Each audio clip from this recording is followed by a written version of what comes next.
sabaito abeire nyugibosiwa o omano Daudi tororera mabera Yesu twabere Samaria tani ngoro kwa de nompole nyagoteta materane na bokwenda se YouTube channel yane indo sajide nompole amaterane na arororo nyasawe meganda tigago seseni mono asante sana radio yeto ya Global Radio astega sengia mawakora nyasawe meganda baseseni na ndaba ababeke mobe aroro asengi nchoyo ko promote abateli nyasawe meganda Musi Global Radio yeganko nigafamu nimbwate chingo kongonia nimbwate ebichuche byo kutuga as from amatuko chinta matuka aliyo tagete yakogera abantu bande bagoteba nga aliye tukelimo ko bwo chibyakwa nabo gochakara na akole ko bya vaccination byonsi nabo ngo konelia gusenko anali chiche ise chikobeka magena gusenko anali chigo chikolia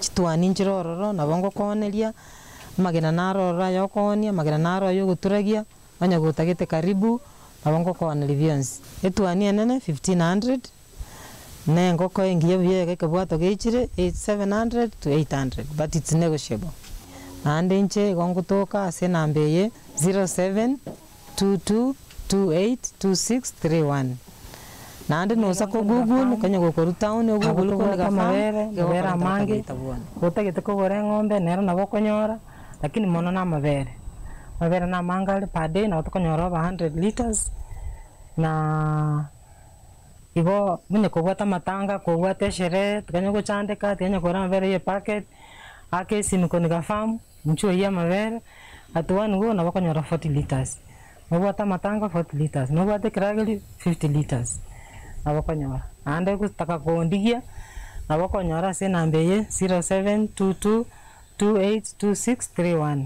Janet Kusenya ko korbo songo usukunye korunse mende yonsi kogwata smartphone just Google kwa nigafamu Vitaina mi ya miongo mengine hilawe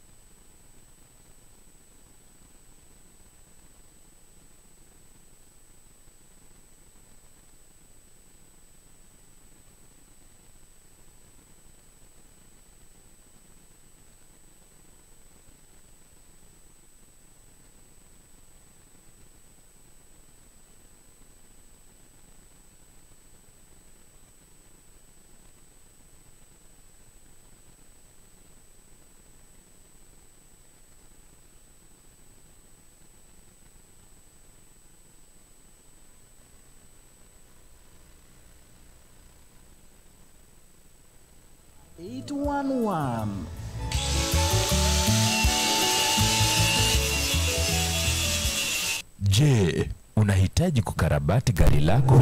Yoyote ile, usitie hofu. Dhibiti hali ya gari lako sasa.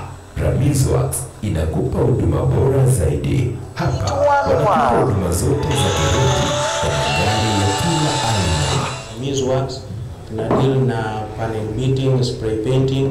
Ukiwa na kazi yako, leta mahali hapa tunakufanyia kazi safi sana. Ramizworks inapatikana mjini Kisii daraja 2 kwenye barabara kuu ya Kisii Kisumu. Imekabiliana na Delta Filling Station. Tunashughulika na magari za accident. Gari inaharibika msuni inaletwa. Tunaomba watu wote walete magari zao hapa. Alright, asante sana na karibu tena magazeti yetu hii leo, gazeti la kwangu The Standard. Tulia hapo tuweze kukujuza yale yamenakiliwa kwenye magazeti yetu hii leo. Niite Edwin Mukaya. Nikiwa na gazeti la Taifa Leo, tutaenda kuiangazia mojawapo yale ambayo naona yamechapishwa katika gazeti hili, ni kiwemo kwamba kinara wa chama cha ODM Raila Odinga ameweza kuthibitisha kwamba atakuwa debeni mwaka wa 2022 ama mwaka ujao. Hayo tu ndio tangazia katika gazeti hili la Taifa Leo. La kwangu ni Fidel Omoshoge. Mbali na kupita kando ameamua kwamba pengine atakuwa debeni. Unajua sasa wanasema kwamba BBI unajua ilikuwa na mambo yake. Sasa inakuwa inaweza pita ama ikose. Na ikose lazima watu wajipange mapema. Na bila shaka nitaenda moja kwa moja ukurasa wa kwanza gazeti la kwangu hapa, gazeti la The Standard. Hapa naona kwamba mashule mbalimbali ama wakuu wa shule mbalimbali za sekondari wameweza kupuuza maagizo yaliyotoanwa ama waliopewa na Wizara ya Elimu ikiongozwa na George Magoha ambaye ni minister ama ni cabinet secretary wa education, na kwanza kudai wazazi pesa nyingi zaidi kuanzia shilingi 5,000 kufikia 35,000. Hayo tutaenda kuiangazia kwa kina ukurasa wa 4.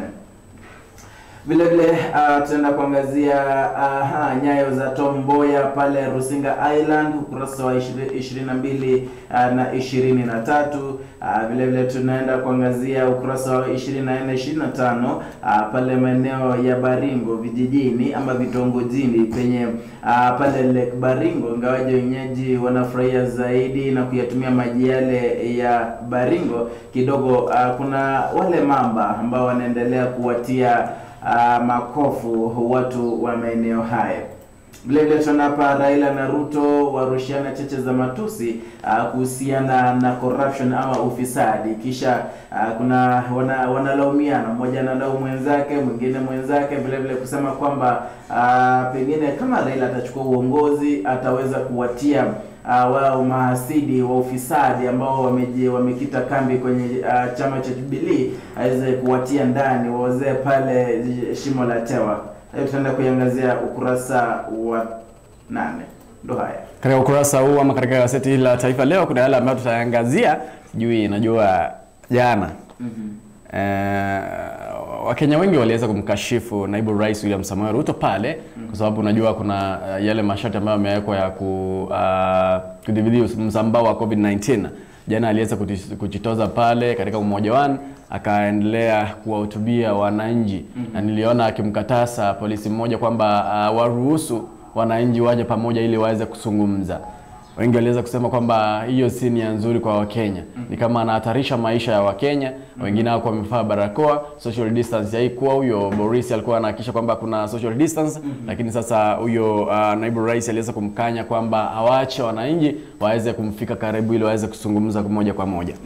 Wakenya wengi waliweza kumkashifu sana. Katika ukurasa huu wa pili wanasema kwamba kinara wa chama cha ODM Raila Odinga ameweza kujitoza pale na kusema kwamba atakuwa katika kinyang'anyiro cha urais mwaka wa 2022. Amesema kwamba atakuwa debeni. Kumbuka kwamba rais, yani kinara ama waziri mkuu huyo wa zamani, amekuwa siku mingi hajataja bayana kwamba atakuwa pale. Amekuwa akiwaambia wengine kwamba wangoje tu wasiwe na pupa, lakini ameweza kusema bayana kwamba atakuwa debeni. Ukurasa wa pili. Ukurasa wa 3 tutaangazia referenda ambao wanasema kwamba inakumbwa na mashanga mengi. Ukurasa wa pili pia tutaingia kanisani pale ambapo naibu rais William Samoei Ruto jana alikuwa katika kanisa moja ili kupiga siasa pale, ndipo wakaweza kumfamia kinara wa chama cha ODM Raila Odinga. Sasa kanisa hilo la PCEA limeweza kusema kwamba hamna mwanasiasa hata mmoja ambaye ataruhusiwa kanisani kuzungumza siasa, na badala yake atakuwa ama akifika pale kanisani atatambuliwa na aambiwe kwamba aweze kupunga tu mkono, hata kuwa anapewa kipaza sauti katika kanisa hilo la PCEA. Ukurasa wa pili pia tutaangazia wazee ambao wanateswa kuwa wao ni wachawi katika Malindi pale. Hayo tu ndio nitaangazia, huku ODM ikipuuzia madai kwamba chama cha ODM kimefifia pale Pwani. Tutaangazia hayo katika ukurasa wa 4. Shukrani sana. Ukurasa wa pili gazeti hili la The Standard kama kawaida, mnajua ni taarifa ambazo zimepita, ni historia kidogo. Leo hii tunakuangazia NAT ama Kenya National Union of Teachers ambayo ilianza mnamo tarehe kuna kikao kiliweza kufanyika pale DEDB School in Pumwani ambayo ilikuwa ni Desemba tarehe 4 mwaka 1957. Hapo ndio walianza kuzungumzia jinsi watakavyoanzisha chama ama tume hii.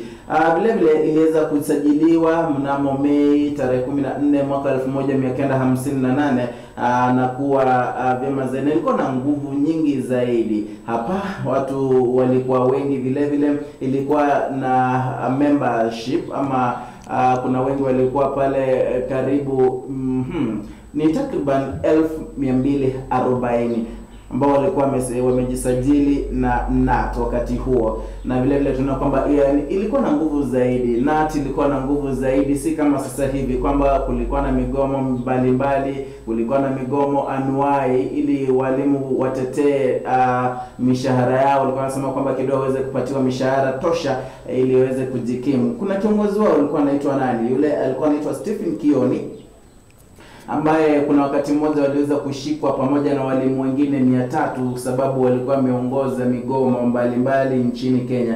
Lakini sasa hivi tunaona kwamba NAT imepunguza yale makali. Sasa hivi ni kama mbwa ambaye hana meno, yani mwenye anajaribu kubweka lakini haumi, manake imepoteza ile nguvu za kwake. Sasa hivi wako na members karibu 15,000.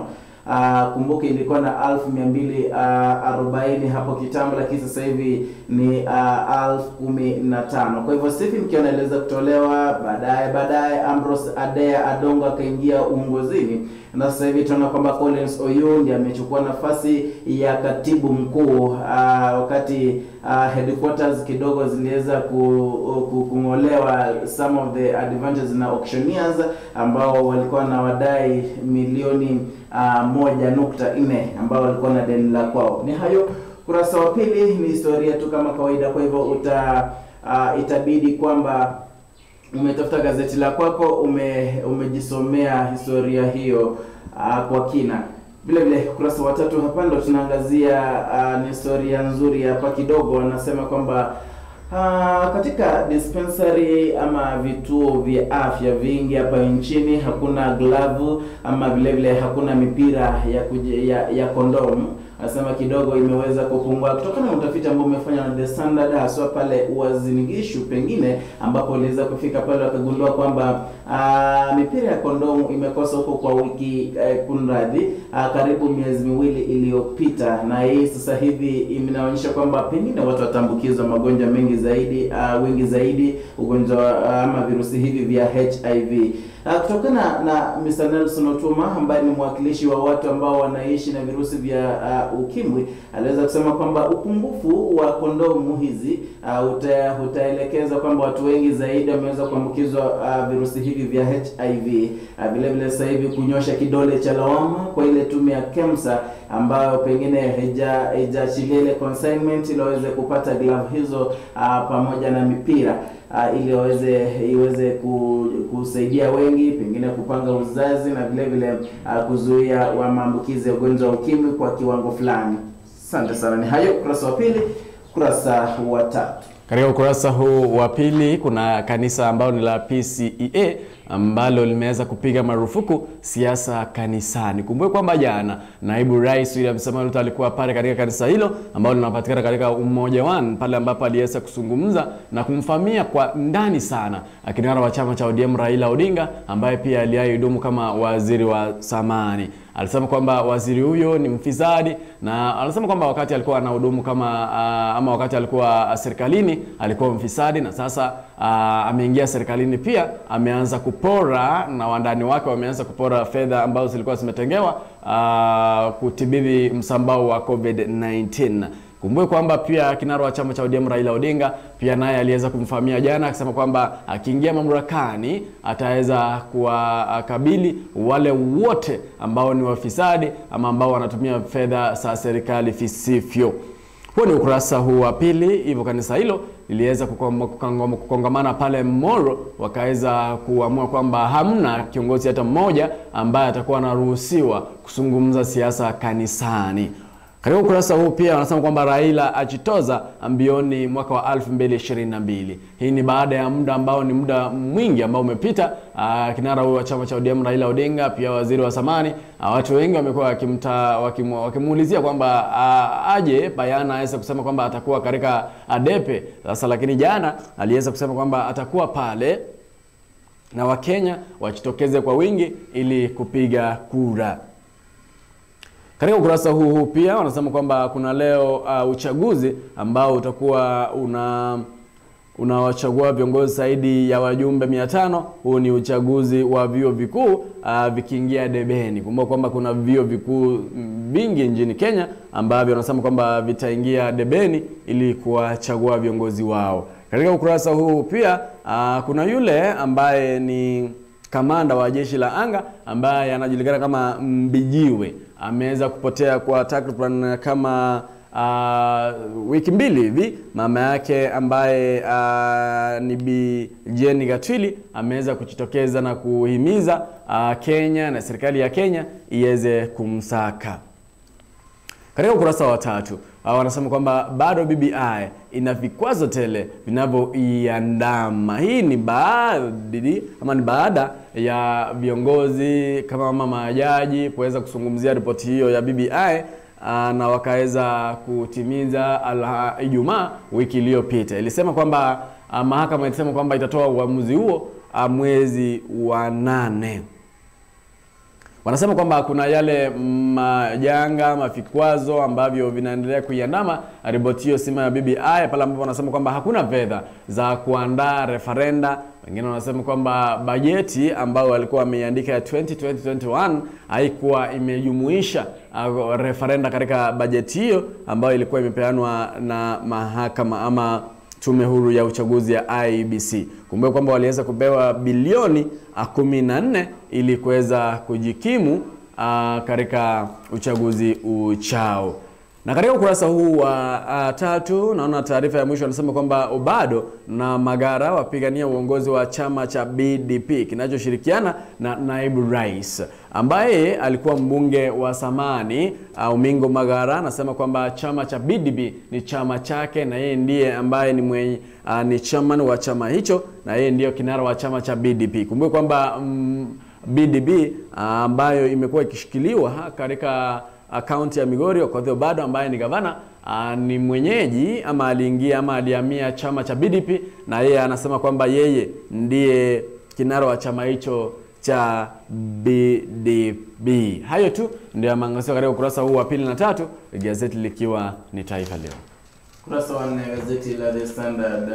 Hapa ndo tunaona kwamba kuna baadhi ya walimu wakuu wa shule za sekondari kidogo ambao wamekaidi amri za Wizara ya Elimu ambao walisema kwamba wazazi hawastahili kutoa hela. Lakini sasa hivi tunaona kuna baadhi ya shule ambazo wale wanafunzi wa kuingia kidato cha kwanza waliweza kuitwa na wanadaiwa kwamba ili waweze kuchukua barua ama kutoa barua zao za kusajili lazima watoe hela fulani kadri pengine kuanzia 5,000 hadi 35,000. Hii wanaita development fees. Sijui ilikuwa development ni ada gani hiyo. Kwa hivyo hapo wanasema kwamba kidogo wamekaidi amri hiyo. Kutoka na Secondary School Heads Association National Chairperson Kathy Indimuli amesema kwamba bado hajasikia lawama yoyote na anasubiri tu wazazi ambao watakao lalama kwamba shule fulani inadaisha pesa hizo aweze kufika pale na the necessary action will be taken. Hayo ni katika ukurasa huo wa 4.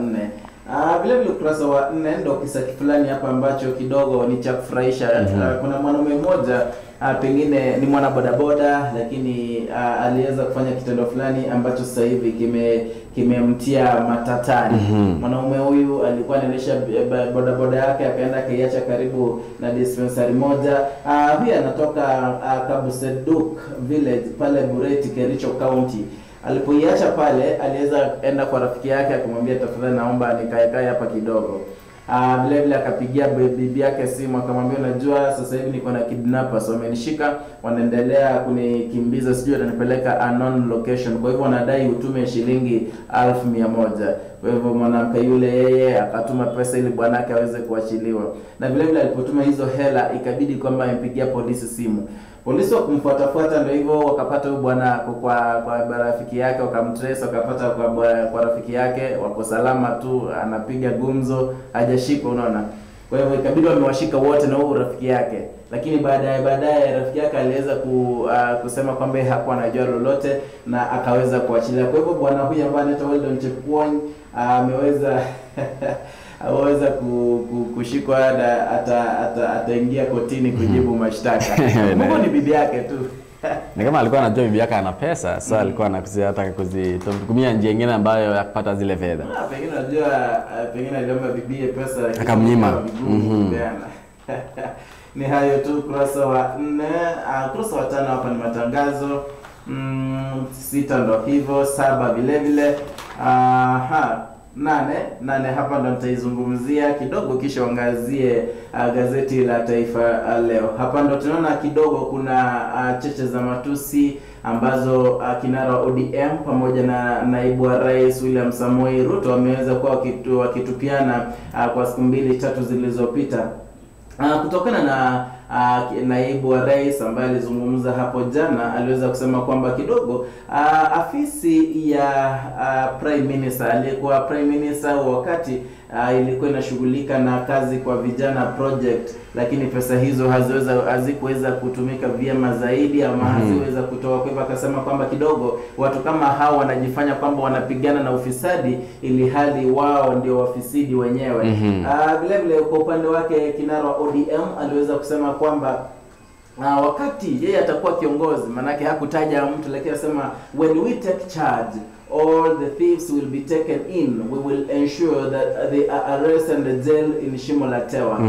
Kwa upande wangu hapa naona kwamba alikuwa anamwangazia naibu wa rais William Samoei Ruto, akisema kwamba ikiwa atakuwa rais pengine atachukua uongozi ataweza kumfunga. Kwa hivyo imekuwa ni kama ni mpira ambao wanatupiana viongozi hawa wawili, Raila pamoja na Ruto. Huyu anasema mwingine ni mfisadi, mwingine kuna ufisadi. Kwa hivyo ni kama ni blame game imekuwa ikitendeka kwa siku 2-3 zilizopita. Ni hayo ukurasa huo wa 8.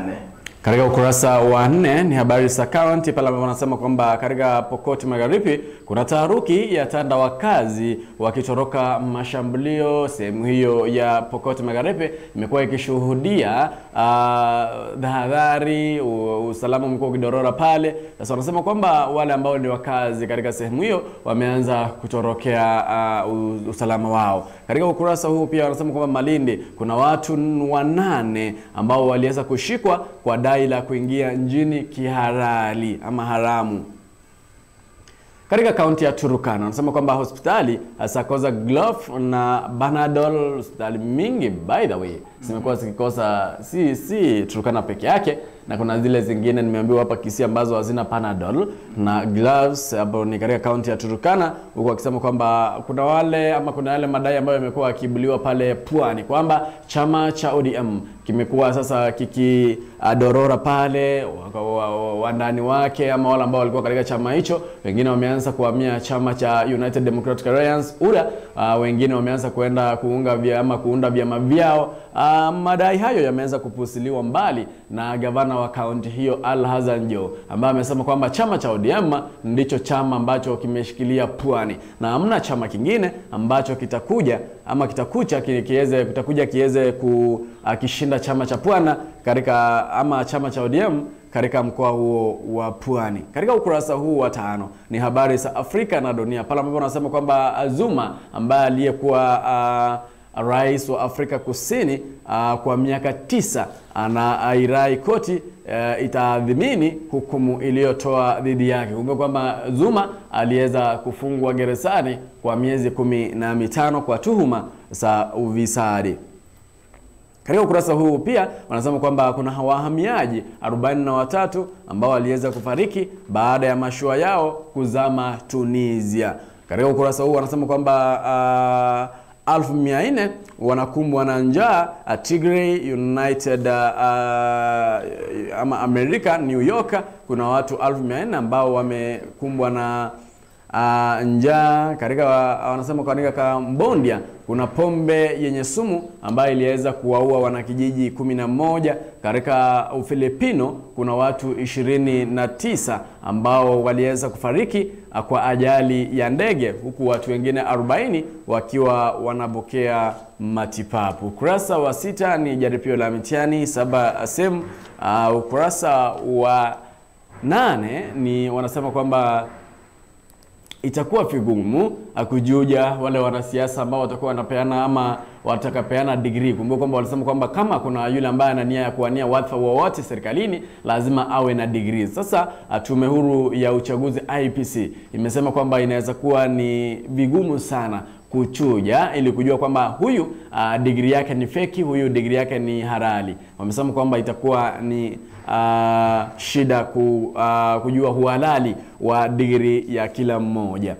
Huo ni ukurasa wa 6, na katika ukurasa huu wa 6 wanasema kwamba huenda chama cha NAT ama Kenya Union of Teachers kikashindwa kuinuka tena. Hii ni baada ya aliyekuwa msemaji wao Wilson Sossion kujitoa pale kuresign na kumpata mwingine ambaye ni katibu mkuu ambaye anajulikana kama Collins Oyu. Huo ni ukurasa huu wa 6 na ukurasa wa 8 na ukurasa wa 9 katika gazeti la Taifa Leo. Na moja kwa moja saniangazie ukurasa huu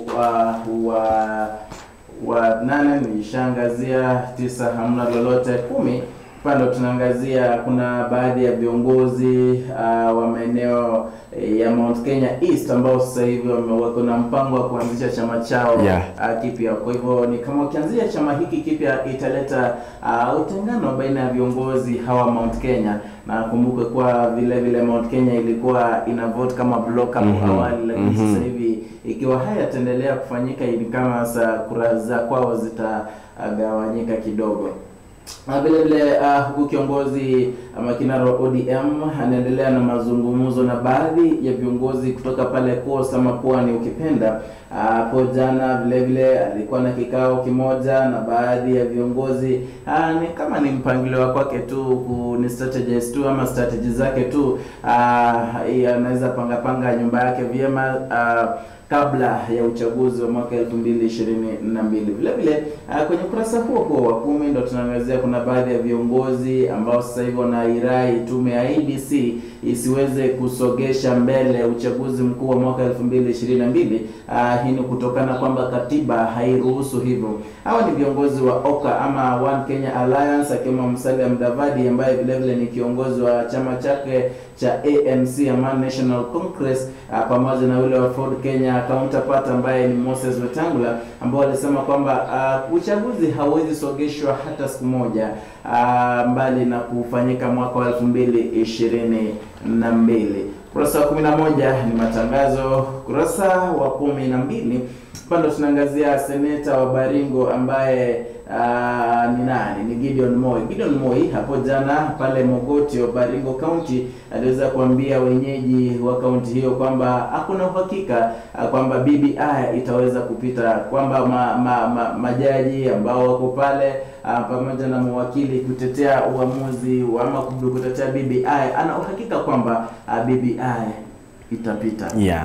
Na wataruhusiwa kuendelea na muziki wao wa reggae kama kawaida. Ukurasa huo ni wa 12. Katika ukurasa huu wa 10 ni barua baada ambapo Wakenya wameweza kuandika barua zao kwa Wakenya ama kwa serikali ili ziweze kuangaziwa. Kuna huyu anasema kwamba pongezi Tusker FC kutoa nafasi ya kutuwakilisha CAF ama CAF, vijana watumiwa vibaya. Huyu anasema kwamba mawakili hawa chipukizi wanavutia. Huyu anasema kwamba tulinde mazingira yetu, polisi wawajibike zaidi. Hiyo ni baadhi ama hizo ni baadhi ya barua ambazo zimeandikwa katika ukurasa huu. Ukurasa wa 11 ni dimba pale ambapo anasema kwamba Kinda Lopez anasuka mipira kwa ustadi wa Sogora Iniesta. Naona kuna picha ambayo ni ya Badri wa FC Barcelona. Anasema kwamba ndiye ameangaziwa katika ukurasa huu, anaitwa kama Lopez. Katika ukurasa wa 12 bado ni dimba pale ambapo wanamwangazia Zlatan katika ukurasa huu na Helen ambaye ni mpenzi wake. Katika ukurasa huu kuna huyu msichana ambaye pia anajulikana kama Miss Bumbun ambaye pia ni mpenda Messi. Wanasema kwamba anapenda Messi sana, ndio wanamwangazia huku. Kurasa wa 13 ni dimba bado pale ambapo wanasema kwamba PSG mbioni kunasa saini ya beki Marie Ramos kutoka Real Madrid. Hapo ni Ufaransa pale ambapo wanasema kwamba defender Sergio Ramos wanamwangazia katika ukurasa huu, huku akisema kwamba Chelsea tayari kutoa shilingi bilioni 12 Holland ili awe mali ya Blues. Hapo ni London, Uingereza pale ambapo wanasema kwamba Mourinho ataka kufanya makubwa na AS Roma kuna huyu mkufunzi ambaye ni wa AS Roma Jose Mourinho. Katika ukurasa huu anasema kwamba guu la chuma la beki Vidal linamfunia shilingi milioni 24 kila wiki. Kuna huyu anamwangazia anaitwa kama Arturo Vidal na mkewe Teresa Matus, ndio anamwangazia katika ukurasa huu wa 13. Katika ukurasa wa 14 ni dimba bado pale ambapo wanasema kwamba safari ya Karambo akutuswa kipa bora wa ligi kuu ya KWPL. Katika ukurasa huu pia wana ni sporti pale ambapo wanasema kwamba Mombasa kuna Pema Ladies ya adhibu Nyika. Kuna wanasema kwamba Vihiga kocha akakemea mabeki Soi FC. Gor Mahia kuwakilisha Kenya kwenye kipute cha CAF. Katika ukurasa huu pia wa 15 wanasema kwamba timu ya taifa volleyball ya ufukwe mazoezini wazito wa Posta Rangers wala sare Homeboys ikisidia ulinzi katika ligi kuu. Katika ukurasa huu wa nyuma naona ni kama ni Gor Mahia tu ambao wanasema kwamba itawakilisha Kenya katika CAF. Hayo tu ndio yameangaziwa katika ukurasa huu wa nyuma ama gazeti hili zima la Taifa Leo. Na ukurasa wa 17 hapa na mwisho gazeti la The Standard hapa ni maoni tu ambapo tunauliza kwamba je, una support, okay, I will frame it in English. Do you support tax raise on cooking gas and airtime? Alisema kwamba itakuwa inatozwa ushuru hiyo gesi pamoja na airtime. Sijui maoni yako ni yapi. Kuna wale wanasema kwamba hivi ndio vigezo muhimu zaidi kwa maisha ya binadamu, kwamba itabidi iongezwe ili tuweze kuinua uchumi wa Kenya na vile vile itapunguza kama ujiwezi kurefill ile gas wachana nayo uende kwa kuni ama biogas ili tuweze kupunguza the amount of imported petroleum. Vile vile kuna sijaona mtu anasema ni vibaya, mwingine hapa anasema ni vyema kia kabisa, manake itasaidia kwamba Kenya tutumie bidhaa za kwetu hapa nchini Kenya. Kwa hivyo ni maoni haya tu, sijui maoni ya kwako ni yapi. Sijui gas sasa hivi itaanza kurefill na 1200. Hapa ni kwa 850. Sijui itakuwa 1200 pale. Maisha imeanza kuwa ngumu sasa hizi. Hebu imagine maisha ya mtoto wako. Itakuwa rahisi. Itakuwaje rahisi na kama sasa hivi maisha imeanza kuwa ngumu? Unajua ni uongozi. Kwa hivyo pengine mtoto wangu akiwa mkubwa, pengine Vidal atakuwa kiongozi alafu mtakuwa matamu zaidi. Hamna. Shukrani sana mpenzi mtazamaji kwa kutulia hapo kusikiza haya yote mnakila kwenye magazeti ya kwetu hapa hivi. Hadi hapo kesho sana wakati kama leo nita Edwin Mokaya. Kumbuka kwamba unaweza ingia pale upande wa YouTube, like and subscribe to our YouTube channel AGR News Kenya Alabagusi Global Radio ili tuweze kufahamishana na kujulishana. La kwangu ni Fidel Omoshoge, tukutana katika mpango mzima wa Seria Obotaka. Kumwancho matagarari Samarieta nguru kusaro nchango igontegrate radio station